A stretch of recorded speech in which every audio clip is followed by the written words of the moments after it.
Hi all, welcome to football arena. ഇന്നലെ FIFA club world കപ്പിൽ നടന്ന മത്സരത്തിൽ റയലിന് സമനില വഴങ്ങേണ്ടി വന്നിരുന്നു. അൽ ഹിലാൽ ആയിരുന്നു അവരെ സമനിലയിൽ തളച്ചത്. പ്രതീക്ഷിച്ച പോലെയുള്ള ഒരു പ്രകടനം സാബി അലോൺസോയുടെ ആദ്യ മത്സരത്തിൽ പുറത്തെടുക്കാൻ റയലിന് കഴിഞ്ഞിരുന്നില്ല. പ്രത്യേകിച്ച് ആദ്യ പകുതിയിൽ റയൽ നന്നായി ബുദ്ധിമുട്ടുന്ന ഒരു കാഴ്ചയാണ് നമുക്ക് കാണാൻ കഴിഞ്ഞത്. രണ്ടാം പകുതിയിലാണ് ഒരൽപ്പമെങ്കിലും ഭേദപ്പെട്ട പ്രകടനം റയലിൻ്റെ ഭാഗത്തു നിന്ന് സംഭവിച്ചത്. ഏതായാലും റയലിൻ്റെ മധ്യനിരക്ക് ഇപ്പോൾ തിളങ്ങാൻ കഴിയുന്നില്ല എന്നുള്ളത് ഒരു വസ്തുതയാണ്.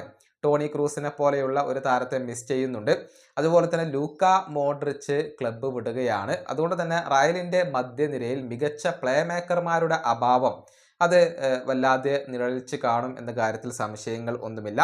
ഇതുമായി ബന്ധപ്പെട്ട ഒരു റിപ്പോർട്ട് പ്രമുഖ സ്പാനിഷ് മാധ്യമമായ മാർക്ക പ്രസിദ്ധീകരിച്ചിട്ടുണ്ട്. അതായത് അവർ പറയുന്നത് ഇങ്ങനെയാണ്: സാബി അലോൺസോക്ക് ഒരു പ്ലേ മേക്കറെ വേണം.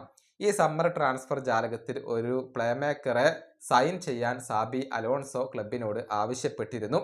പക്ഷേ റയൽ മാഡ്രിഡ് അവരുടെ നിലപാട് അറിയിക്കുകയായിരുന്നു. അതായത് നിങ്ങളുടെ കൈവശം എന്താണോ ഉള്ളത് അത് മതി. ഇതായിരുന്നു റയലിൻ്റെ നിലപാട്.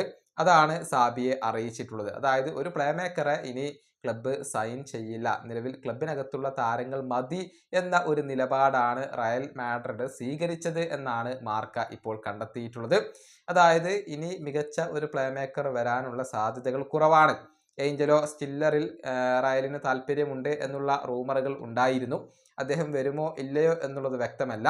ഏതായാലും ഭാവിയിൽ മികച്ച പ്ലേ മേക്കർമാരുടെ അഭാവം റയലിനെ അലട്ടാൻ സാധ്യതയുണ്ട്. ഈ വീഡിയോ അവസാനിപ്പിക്കുന്നു. അടുത്തൊരു വീണ്ടും കാണാം.